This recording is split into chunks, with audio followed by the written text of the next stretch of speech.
Everybody, welcome today. My guest is Shlomo Freund. He's a niche website and SaaS investor. He also runs Free Financial Self, the YouTube channel, freefinancialself.com. And what kind of got him on my radar is his newsletter, Remote Revenues. And I watched several of his YouTube videos where he was reviewing digital assets online. And I found it very interesting, very compelling. I just had to talk to him. He's on a mission to help 100,000 digital nomads and remote workers with buying their first digital asset to create additional income stream. So over the past several years, he's analyzed thousands of digital asset deals. He knows personal finances. I can tell by after watching his videos myself. He does know investing online, and he knows what the digital nomad lifestyle is about. He's a participant himself, actually. So Shlomo, I'm excited to be talking to you, man. Thank you so much, Scott, for inviting and for this intro. Thank you. Thank you very You're, much. you're welcome. We've been trying to get this together for a while, so I'm glad it finally worked out. Yeah, a few things have happened in the world so that we postponed and postponed. Yeah, especially when you're constantly traveling, you got to make Yes, adjustments, right? yes, definitely, Well, definitely. speaking of that, tell us a little bit about yourself, how you got started into the business model that you're currently doing and the digital nomad lifestyle. So we are location dependent family from 2015 now. Um, what it means for us is that we travel several months a year and we're completely location dependent. We both work remotely. Our kids are in homeschooled. So it's basically being very flexible with the time and location. I'm an entrepreneur for almost 20 years now. Even when I had a day job, I always had something going on with digital marketing. And about 4-ish years ago, I started looking at, I was investing with different assets and I said, okay, let's look at websites. Um, and it's not that I didn't know about this option before, but it was more of everything is scam. I don't want to do that. But it was time to look into this again with all the experience and kind of like, I can actually do that. Why not? In buying an asset, I want to invest. I know how to run websites very well. I do this all the time.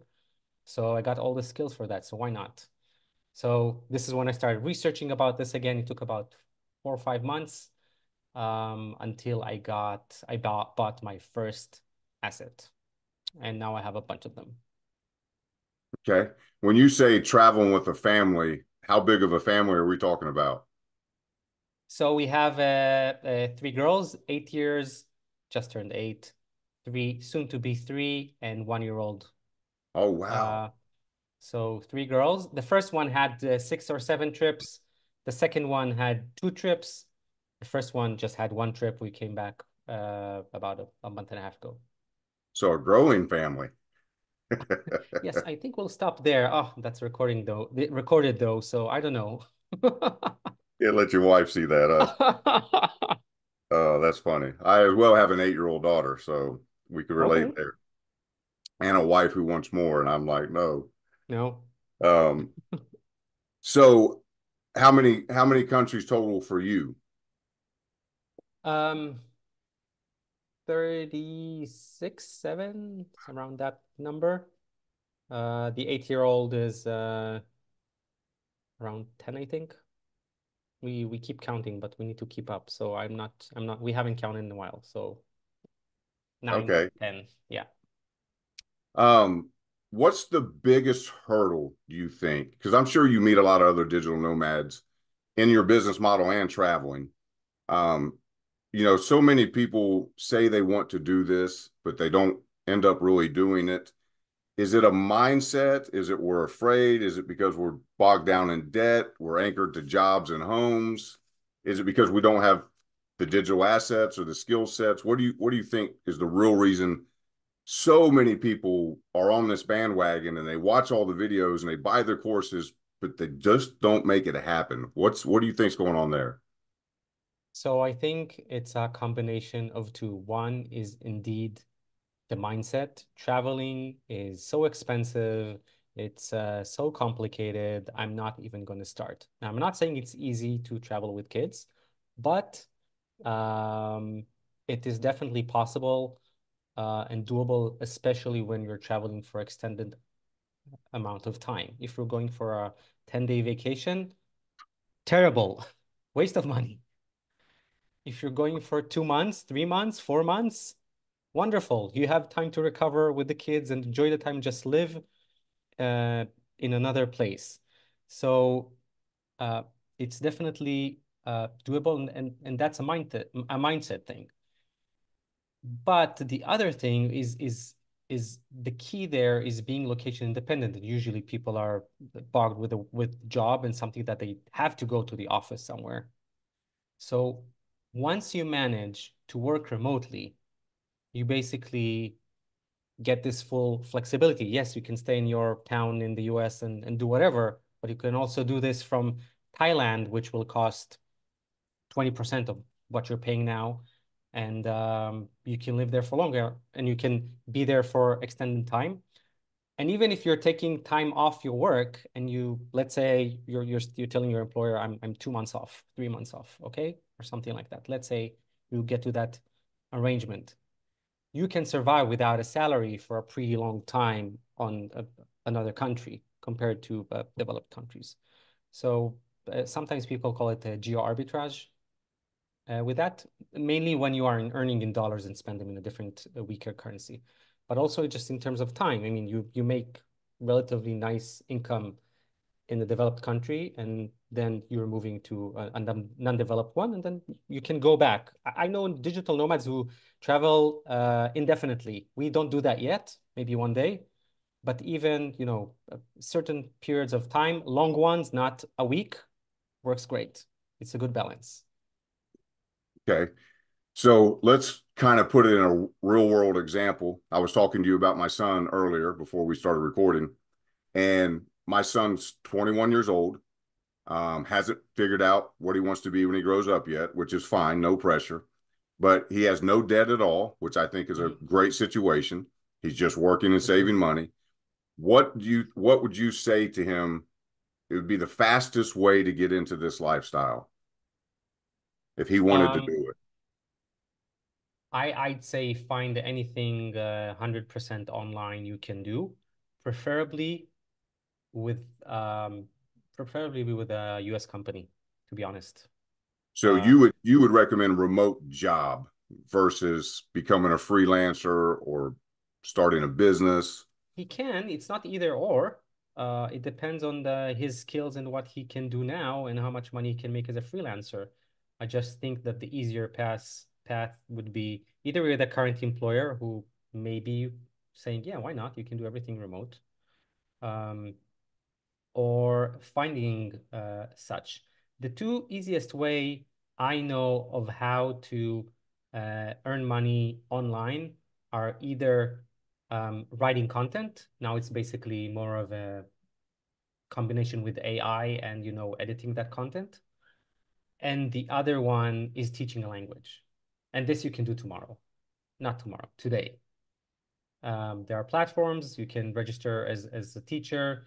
It's called one example called italki.com. I use this for my daughter to learn Spanish, but you can just register there as somebody who's offering their services for teaching English.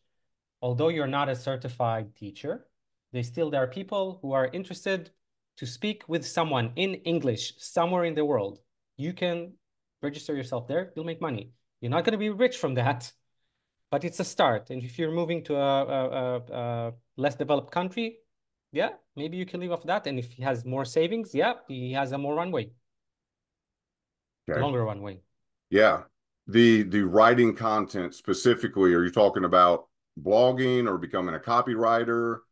Um, I'm talking about giving services to others to write content. So be on platforms like Freelancer, Upwork, and register there. You're probably not going to start at the top. You have to compromise on the income. Now I'm thinking about it, probably teaching is even faster than the content writing because sure. your clients are just there. With Upwork, um, you are still there's still some kind of a job thing that somebody expects you to do, and there you just come up, you teach for an hour. That's it. So it's even the easier path. Do you think, and we're going down a rabbit hole and I won't go too far, but do you think like AI and chat GPT and is going to really kill the opportunities for more writers and copywriters, or it's going to create more opportunity because it really makes learning the skill set a little bit easier? It's more about changing their role from just from just writing from scratch to get to know those platforms and then grow from there. It's just the next, I'd say it's the next floor, it's the next level on a building. You're building on top of something. Okay. So they have to change. It will be like many other jobs out there when you have to ongoing learning with other things. If you're a software developer, if you're an engineer and there are new technologies in the market, whatever. It's very similar, but yes, it's a very big change in the world. I'm using AI now for a lot of things.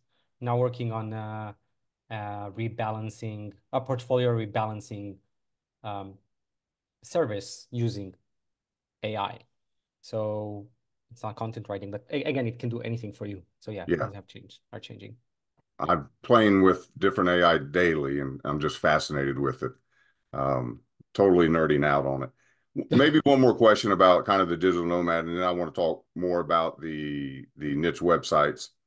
Um, what is, and maybe I should have started here, but what is maybe one of the biggest myths or misconceptions about the digital nomad lifestyle? Because again, I said a lot of people think they want to do it, and you hear a lot of people, even if we talk about other fantasies, winning the lottery. Well, I would just sit on the beach all day and drink margaritas, and that's really not how anybody would spend their time. So, Right. what is the maybe the biggest myth or misconception, and who is it really for or not for? There are really all kinds of styles of traveling. First of all, what you see on Instagram is not what's happening in real life. This, I hope, is obvious. Um, and even for us, when we are traveling, it's like moving and living in another place. Uh, we are enjoying just being there as a local, getting to know the locals. We travel on weekends, but I still do my work. We have our kids, so same lifestyle that you have in your home country is still there. Um, and for the kinds of traveling for digital nomads, I know people who change every few days. And I know people like us who are now called slow mads, where you stay for a place a month or two and then moving to the next destination. Um, Sometimes sometimes there are also visa problems. So you don't, sometimes you're limited by that. So it really depends on where you're going. But what works for us and is kind of a daily routine, not, not at the swimming pool all day long and working with your laptop. It's a daily routine. We enjoy that. We love that. We love that flexibility that we have. That's the bottom line. Do families, do you run into a lot of families? And do families go to the same places that single 24-year-olds go? Because I know Chiang Mai, Cali, Colombia, Bali, Yep. are the ones you see on Instagram. Yep. What about the traveling families? So there are, of course, not as many traveling families. There are more constraints there. Just this summer, I was in Bansko in a digital nomad conference called Bansko Nomad Fest. To be honest, I came for the first time with a family. It was disappointing because there were no other families, or maybe I just didn't meet them. Um, but it was not catered also for families. So there were no family activities. There were parties. There was that, what you have in a conference, in a fun conference. Most people are singles or couples. I get that. But there is a shift. All these people will become parents at some point. Yeah. So, so I see that will change sometime. We were at the same time, right after that conference, at a smaller conference of only digital nomad Israelis family, very niche. There were about 15 of us. Um, so it's it's not a mainstream or not very common for families to travel, though we do see families. It's just not as common. Even the facilities for digital nomads are very different. So you have these co-living spaces, and we're saying I'm a family. It's like they don't know what to do with you. They have, a single room for, or maybe for a couple or something like that. It's like, what do you do with that? So yeah, it's still a challenge. So the families needs to find their own thing for now, which is okay. It's evolving. The conference, there was no families at. How big of a conference was that? 100, 500, 1,000?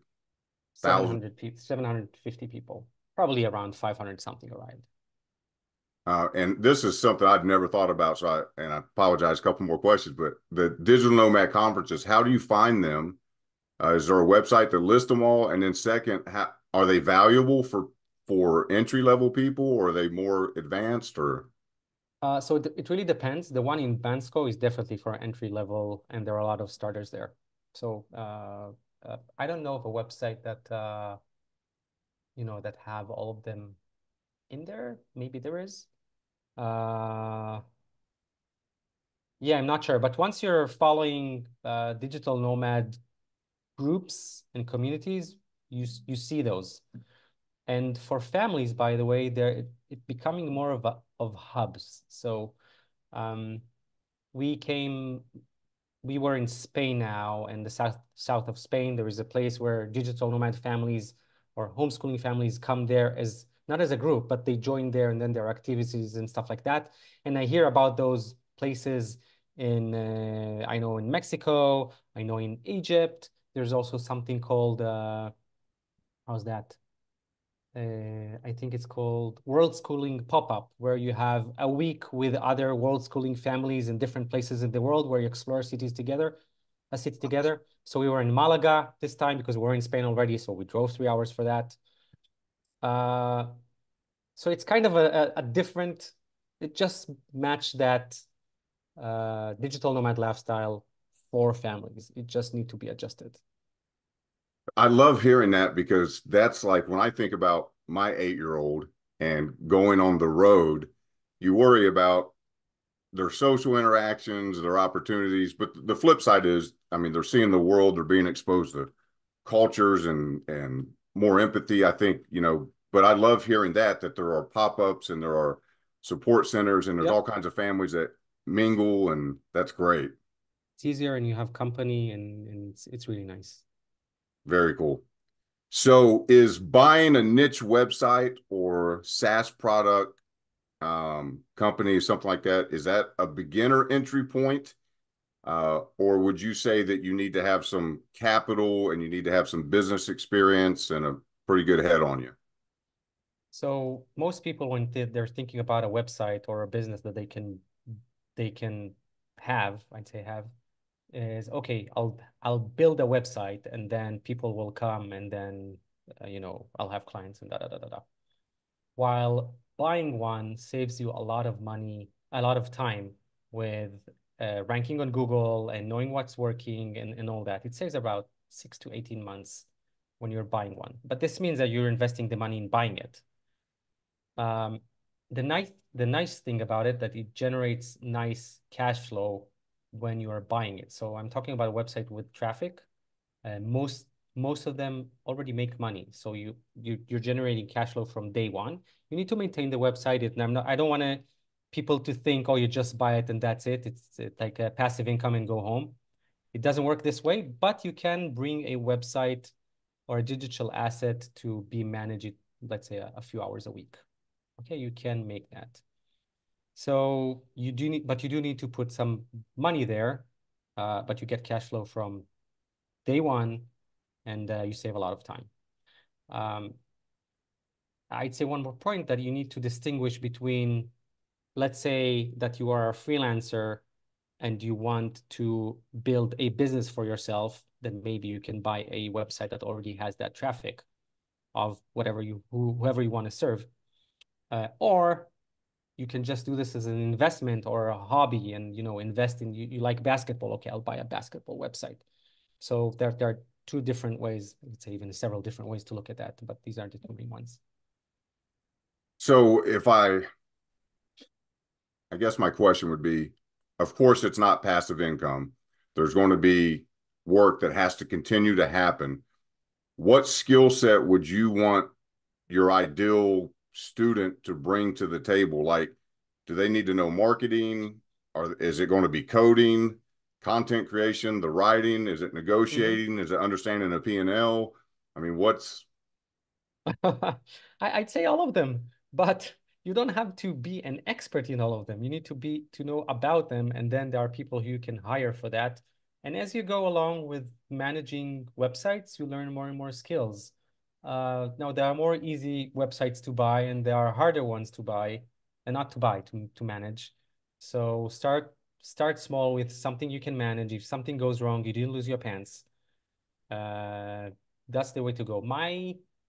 My recommendation for a first website, somebody is not experienced, is probably buying around a website around $10,000. That brings you a cash flow of about three-ish hundred dollars. So it's not it's not an amount which is, amazing, but you still have some money to spend and you see the money going into your bank. It's not, on the other hand, a starter website or something which makes $20 a month and just like, it doesn't make any change in my life. So it's a good balance between those two things. And if something happens, yes, nobody wants to lose $10,000, but it's not that you lost it all. Listen, their website cost $1 million or half a million or 100,000. So, but that's kind of a sweet spot. 300 hours a month? Around, because the multiplier currently at the market for a monthly profit is around 30x. So 300 times 30 will get you to around 10,000 Okay. 300 or 30x is of the that's so profit. okay. I'm trying to think. We do it in the franchise business world that I work in, they sell companies at like a 3 or 4x But that's off. yearly. It's Yes. okay. It's just yearly and monthly. Okay. So it's the same, pretty much. Same What's the type of business? huh? What's the I missed what you said. What's the Franchise businesses, but I'm just saying franchise? it's similar markets, a 3 or 4x or a 30 But it's not revenue, it's profit. So I don't know if in franchising it's also profit. profit. Yeah. Oh, cool. Well, Okay. I've Yeah. seen it both ways, but yeah. Interesting. Um, Okay. where was I going next? Easy. You explained the easy. So that brings up another question. So I watched some of your reviews, and I've looked at sites like Flippa and things in the past, and have considered it myself, trying to save time. You talked about that 6 to 18 months you might be able to save. I looked at it for Shopify stores and some different things. Mm-hmm. But here's my question. So I see this a lot, but you've got a business that's claiming that they make $100,000 a year. Yeah. They're saying they work 5 or 10 hours a week maintaining the site.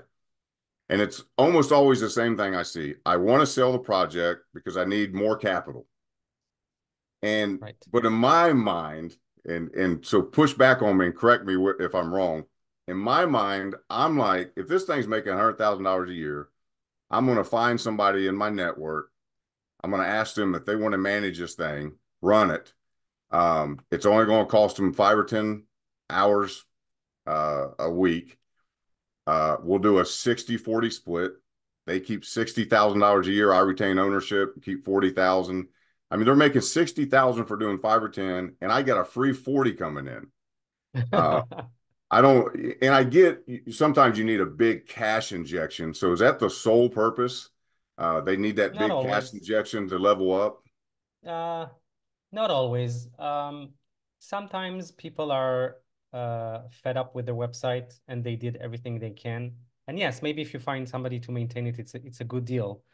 Um, but what can happen is that they are worried that there'll be, let's say, a Google update and their website will be hit. They want to have the money, to recoup their investment. So it takes 2.5 years to do that. I don't know at what point we're talking about, but they want the money there. Or maybe there is a better opportunity that's also legitimate. Um, and what you suggested is also legitimate. I mean, it's everything. It's really whatever fits. It's really whatever fits. And I'd say so. Deals with operators usually is that I've heard of deals where an operator would put 10% of the capital, okay, but will get 40% of the equity. And the other guy would put 90% of the capital, but will get only 60% of the equity. So an operator will look for leverage on their time for managing that and the risk. And in the deal that you suggested, this might not exist. So it would be probably hard to find such a person. That's Well, what I think. I did say in my network, so Oh yeah. Yeah. Okay. So maybe, yeah, go for I'd it. make my Yes. cousin do it, You're you right. know. You're right. Okay. Good deal. Go for it.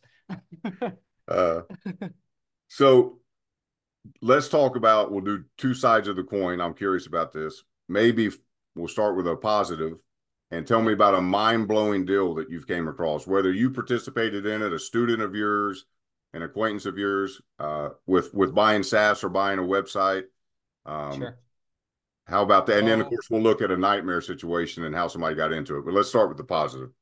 I'll talk to you about a mistake I did. But um okay, so the good one is a website that I bought about a year ago. And this is a quotes website. So people who are coining their own quotes. It's called ownquotes.com. And it was under monetized at the time. Um, there's a lot of potential there. There's 250,000 quotes there of people, and people love the website, and there is traffic. Um, things have happened since I bought it. So it got hit in the last Google update. So it doesn't make as much money as before, but it still has a huge potential because you can do so many things with it. You can build a daily newsletter, which we're working on now. You can do a print on demand, which we're working on now. You can you can NFT the quotes. That there are so many things and so much potential there, and that just cost a few $1,000s. Um, and I'm comparing this to the first website that I bought that was almost 10 times more and had the same amount of traffic. So it's Mm. like, wow. But you need to see a lot of deals to find these. And then you also need to win the deal and not, you're competing. So fortunately, I managed to get that, and I'm very happy to have that. Yes, I'm not happy about the drop, but fine. It's part of the game. But the Um, income is off of, at this point, it's off of AdSense, off of the traffic and advertisements. Not AdSense. There are other better ad networks like Ezoic. This is the one we're using right now. But we're looking to grow it in other ways more lucrative, basically. Okay. Yeah. There's some Amazon affiliate there, but it's very small income from there, revenue from there, I mean. Um, the not so good one. So there is, I looked at the deal for a platform to generate, oh, I forgot the name of that game. Wordle game. So it create Wordle games. You know what's Wordle? No. So the New York Times bought Wordle, and it's a game where you have a daily word, and people need to guess what word that is, and they have 5 guesses, and which with every guess you get a green or a green background when it's right at the spot, or if you guess the right letter but not at the right spot, it's a yellow one. And through 5 guesses, you have to guess what the word is. That's it. That's the game. It's a daily game, very quick. It was fun. There was time about 2 years ago where people just posted on social network and they're on WhatsApp sending their friends, oh, I solved it, that. Um, so this was a platform for generating those. I was looking at that. I spoke with the developer. It made nice income. The multiplier was nice. It was really good actually. Um, and I was about to make the deal. But then I looked at the Wordle trend. What's going on? Do people really keep playing with that? And I couldn't really get an answer to this. Also, it's a SaaS, so it's more complicated to manage, and I had to deal some with the software, so that was an extra expense. And I decided not to go with that deal eventually, even after, I was almost there. Um, the next thing that happened after, I don't remember, a few months. So I spoke with the owner at the time, and he sold it. And he sold it for a really nice sum. It grew, it made really well. I just made a mistake there. I probably should have gone with that, and I was too scared. So what can you do? But that's part of the game. Yeah, that's an opportunity cost, but it's probably better than a horror story of spending 20,000 on a website or 100,000 on a website and it not doing anything. Listen, website right now, a lot of website got hit at the last Google update. I mean, it's all over. You see people in the industry, and they're like, "Yeah, my website is 50% down, 60% down." So earnings are also down. But that's also what brought the valuations of the multipliers we spoke about much lower now.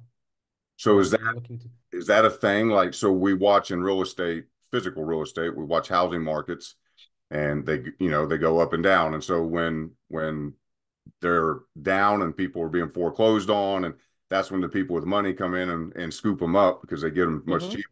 So would that be a pattern you would watch after a Google update? Then you would It's check a Flippa. it's a it's definitely a buyer's market now. So multipliers were 35 to 45 or 30 to 45, let's say that, and now they're 25 to 35 monthly revenue. Of course, there are extremes, or let's call them outlier, not outliers, but extremes. So there's of course less and more, and it really depends on the deal. But that's kind of the average. So it's a buyer's market now. If you have cash and you find a good deal, go with it. So let's talk a little bit more, Shlomo, about what you do and the newsletter and how you serve people and kind of what your objective is. So I found out that I really like assessing these deals and helping people finding them. And this is what I do with the YouTube channel. So I have a at least one video a week where I show that, and then it goes also to the newsletter. Um, Now, what I'm offering people is basically taking them hand by hand and helping them finding their digital asset.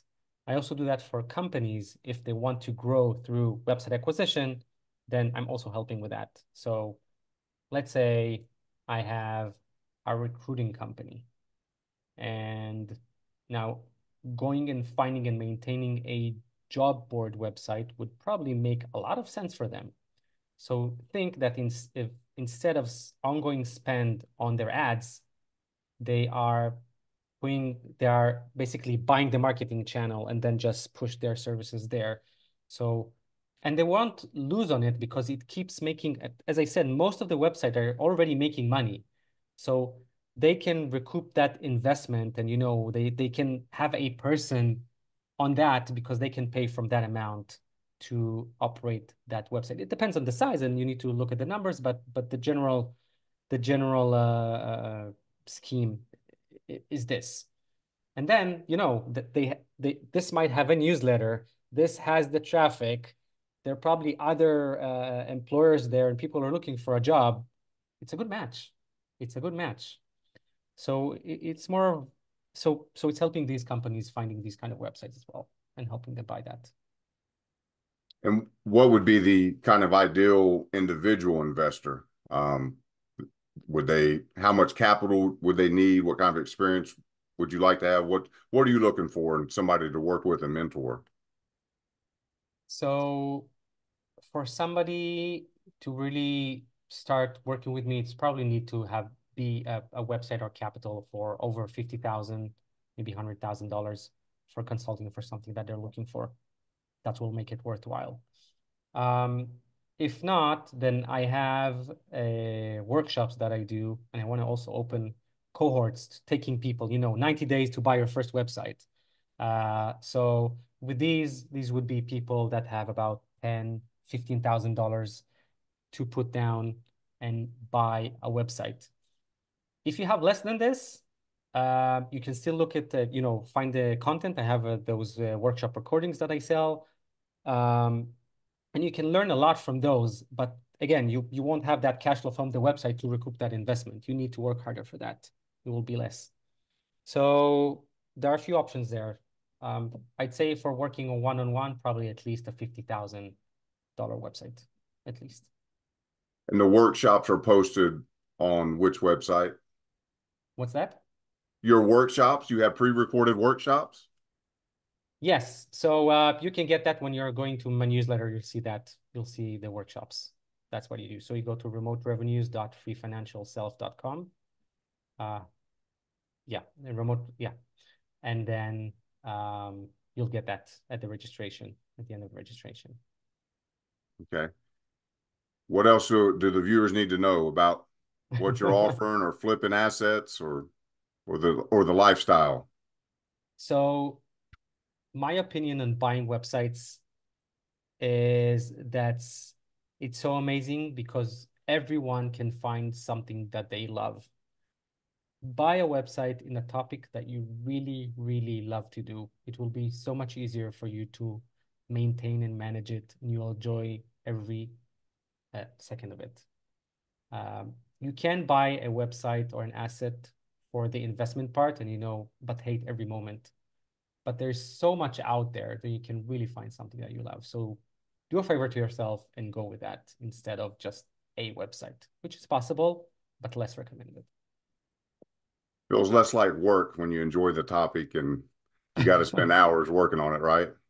Exactly. There was one time that I gave a bid on a maps website. I love maps. I love traveling. I can look at those for hours, really.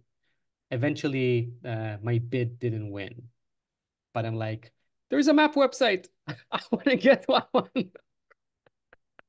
But it Makes was too sense. expensive. It was too expensive.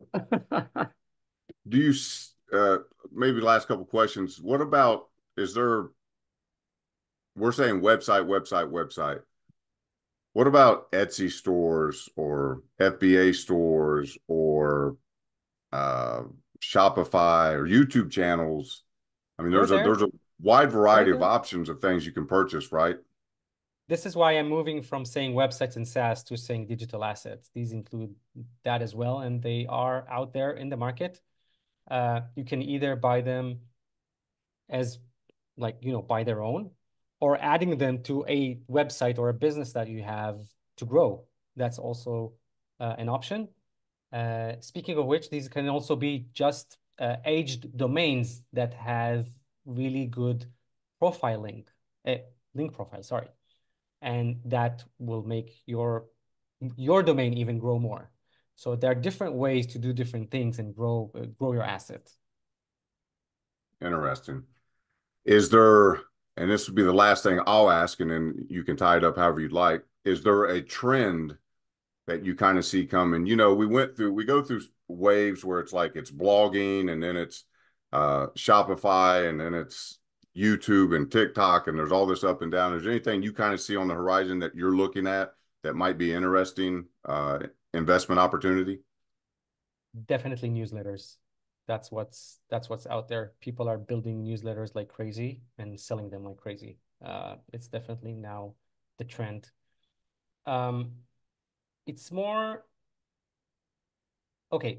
I'd say this, and then another trend goes with it is that when you are buying a website, it's not enough in 2024 to add content and add good links, buy links, or either add them or whatever strategy you have.